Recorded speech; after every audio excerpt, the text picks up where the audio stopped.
Voici à présent les nouvelles du continent africain. Le lundi 19 janvier 2026, dans l'état de Zamfara, au Nigeria, 163 personnes sont enlevées lors d'attaques visant des fidèles chrétiens. Les autorités nigérianes décrivent une opération menée par des groupes armés dans une zone déjà touchée par une insécurité persistante. Entre le mardi 20 et le mercredi 21 janvier 2026, l'armée nigériane annonce le lancement d'opérations militaires dans les États de Zamfara et de Kebbi, aboutissant à la libération de 62 otages et à la mort de plusieurs combattants armés. Les autorités évoquent une intensification durable des opérations dans le nord-ouest du pays. Le lundi 19 janvier 2026, au Niger, au moins 31 civils sont tués lors d'une attaque armée dans la région de Tillabéri, dans l'ouest du pays.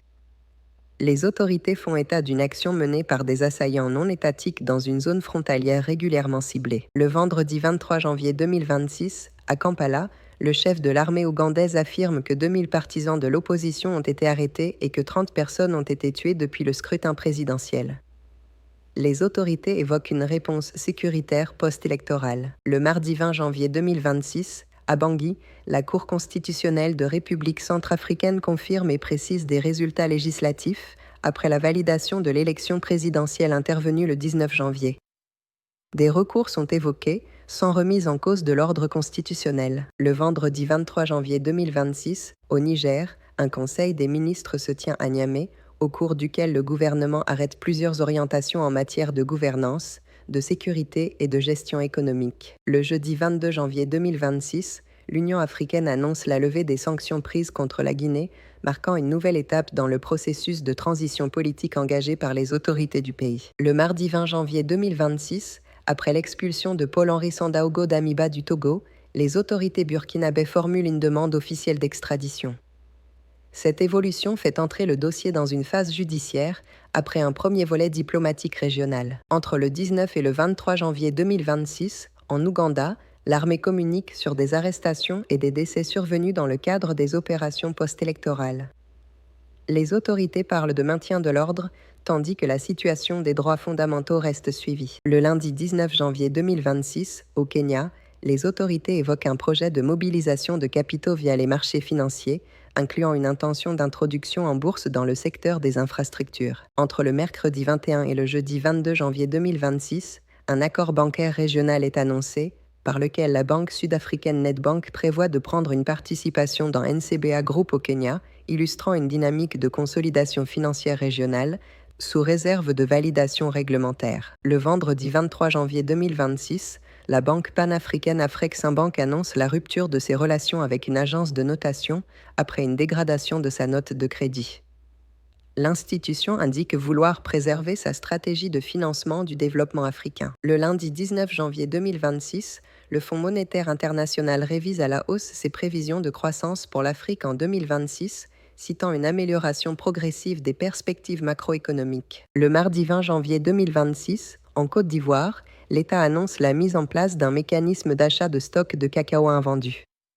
Cette mesure vise à soutenir les producteurs et à stabiliser une filière stratégique pour l'économie nationale. Le lundi 19 janvier 2026, au Mozambique, les autorités font état de plus de 300 000 personnes déplacées à la suite de graves inondations provoquées par des pluies intenses ayant affecté plusieurs provinces. Le mardi 20 janvier 2026, en République démocratique du Congo, les autorités sanitaires publient un point de situation sur l'épidémie de choléra, avec plusieurs foyers encore actifs dans différentes provinces. Le mercredi 21 janvier 2026, en Afrique du Sud, la tenue d'un exercice naval conjoint avec la Russie et l'Iran suscite un débat politique interne.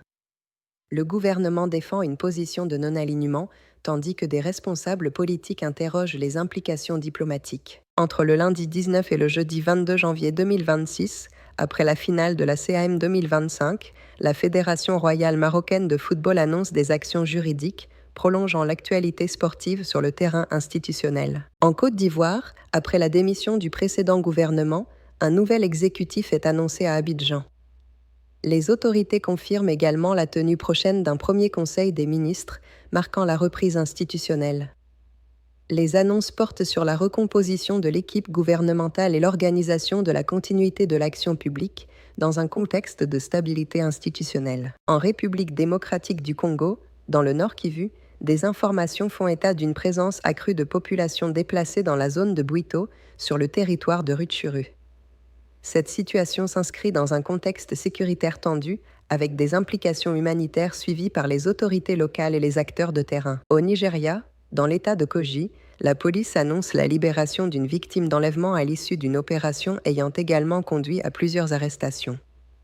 Les autorités précisent que les investigations se poursuivent afin d'identifier l'ensemble des responsabilités. Au Kenya, à Nairobi, la police kenyane annonce l'arrestation d'un suspect présenté comme impliqué dans plusieurs attaques visant des livreurs.